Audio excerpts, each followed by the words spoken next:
마지막 나팔 소리 나기 전에 들어야 할 이야기 마나소나의 유튜브 채널 김경호 선교사입니다. 안녕하세요. 참으로 반갑습니다. 주 예수님을 따르는 제자들과 함께 경건의 시간에 축복과 교훈을 나누도록 하겠습니다. 사무엘상 7장 3절로 4절 사무엘이 이스라엘 온 족속에게 말하여 이르되 만일 너희가 전심으로 여호와께 돌아오려거든 이방 신들과 아스다롯을 너희 중에서 제거하고 너희 마음을 여호와께로 향하여 그만을 섬기라. 그리하면 너희를 블레셋 사람의 손에서 건져내시리라. 이에 이스라엘 자손이 바알들과 아스다롯을 제거하고 여호와만 섬기니라. 사무엘의 영적 개혁이라는 주제로 말씀을 묵상해 보았습니다. 엘리 제사장이 죽자 사무엘 선지자가 일어나 여호와 앞에서 이스라엘 백성들을 다스리고 있습니다. 사무엘은 하나님과 의사소통을 하며 하나님의 말씀과 뜻을 받아서 백성들에게 전달하였습니다.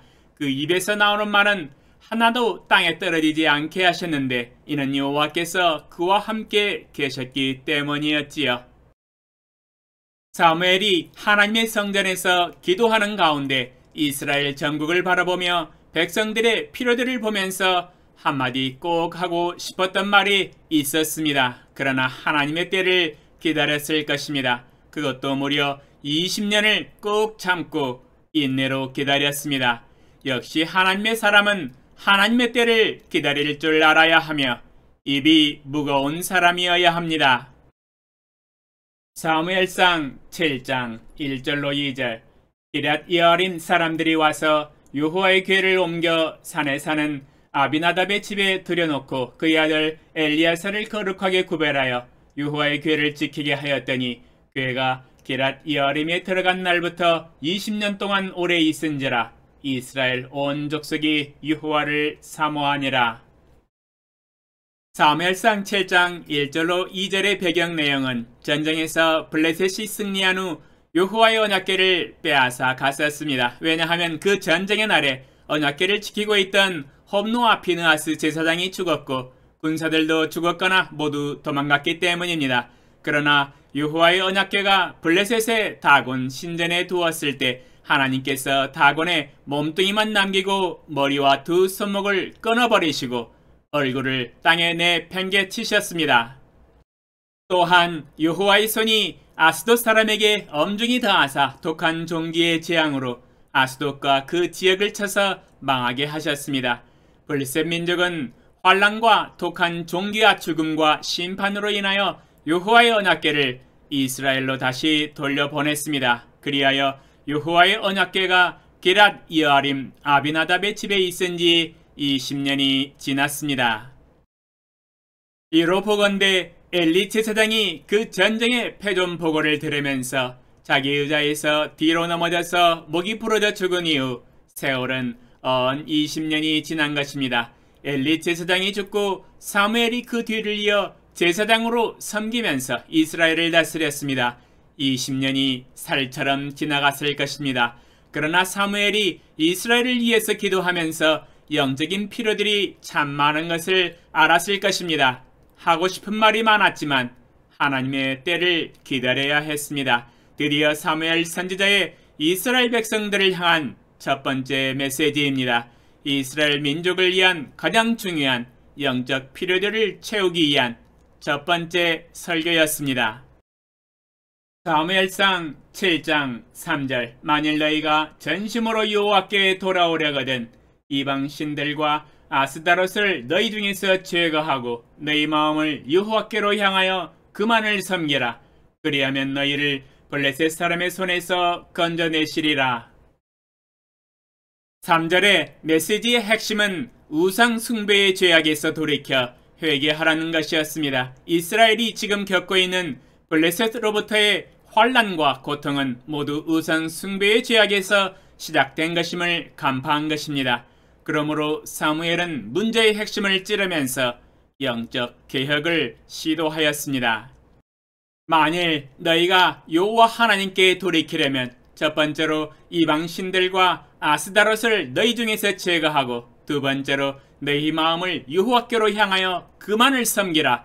이 두 가지의 조건이 충족된다면 지금 당하고 있는 블레셋으로부터의 압제와 고난과 침략으로부터 하나님께서 이스라엘을 건져내 주실 것이다 라고 하나님의 약속을 제시하고 있습니다. 이 말씀을 역으로 해석한다면 지금 이스라엘이 블레셋으로부터 당하는 침략과 고난과 압제와 약탈은 모두 이스라엘이 하나님 앞에서 범한 우상 숭배의 죄악의 결과요 쓴 열매라는 뜻입니다.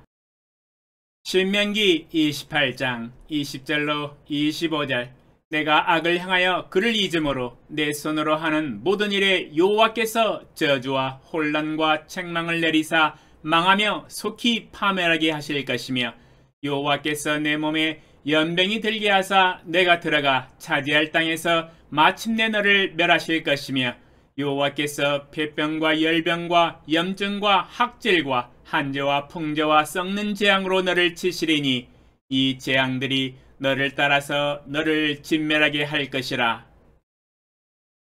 내 머리 위의 하늘은 노시 되고 내 아래의 땅은 철이 될 것이며 여호와께서 비 대신에 티끌과 모래를 내 땅에 내리시리니 그것들이 하늘에서 내 위에 내려 마침내 너를 멸하리라. 여호와께서 내 적군 앞에서 너를 패하게 하시리니 내가 그들을 치러 한 길로 나가서 그들 앞에서 7길로 도망할 것이며 내가 또 땅의 모든 나라 중에 흩어지고. 신명기 28장에서 하나님은 이미 정답을 명백히 적어 놓으셨습니다. 눈으로 보면 다 알 수 있는 내용이지요. 하나님을 버리고 우상 숭배를 하며 이방신을 섬기며 하나님의 말씀을 불순종하고 악을 행한다면 저주와 혼란과 책망을 내리사 망하며 속히 파멸하게 하실 것이라고 하나님의 맹약을 이미 기록해 놓으셨습니다. 지금 이스라엘이 블레셋으로부터 당하고 있는 환난과 파멸은 하나님의 맹약으로부터 나온 결과들이며 자신들이 저지른 죄악에 쓴 열매들이었습니다. 하나님은 맹세하신 대로 이루시는 신실하신 하나님 맞습니다. 그러므로 자신이 당한 환난과 고난으로부터 벗어날 수 있는 방법은 다시 돌이켜서 영적인 계획을 이루어 이방 신과 우상 숭배의 죄악을 버리고 오직 하나님 여호와께 한 분만 경배하고 섬기는 것입니다. 죄악을 회개하는 방법 외에는 하나님께로 돌아오는 길은 없습니다. 오직 유일한 길, 회개하는 길밖에는 없습니다. 사무엘이 20년간 기다리고 기도하는 가운데 하나님의 때를 기다려서 마침내 입을 열어서 선포하였던 메시지의 주제는 우상 숭배의 이방 신들을 버리고 여호와께로 돌아오라는 것이었습니다. 어떤 사람은 이렇게 주장할 수도 있겠습니다. 나는 우상 숭배의 이방 신도 믿고 천지를 지으신 여호와 하나님도 믿는다. 나는 이 땅의 모든 신들을 모두 믿고 경배하고 섬긴다. 나는 이 땅에서 신이라고 하는 모든 신들을 다 섬기고 배척하지 않는다. 나는 모든 신들을 사랑하고 존중히 여기며 경배하는 사람이다. 그러나 이 말 안에는 모순 논리가 가득 차 있는 주장입니다. 마태복음 6장 24절 한 사람이 두 주인을 섬기지 못할 것이니 보기를 미워하고 저를 사랑하거나 보기를 중히 여기고 저를 경히 여김이라. 너희가 하나님과 재물을 겸하여 섬기지 못하느니라. 마태복음 6장 24절에서 예수님은 한 사람이 두 주인을 절대로 동시에 섬길 수 없다고 말씀하고 계십니다. 나는 둘 다 사랑합니다. 나는 둘 다 미워합니다. 라는 주장은 거짓말이라는 것이지요. 어차피 인간은 한 가지를 중히 여기고 한 가지를 경히 여깁니다. 어차피 한 가지를 사랑하고 한 가지를 미워합니다. 두 가지를 동시에 사랑하거나 동시에 미워하는 것은 불가능합니다.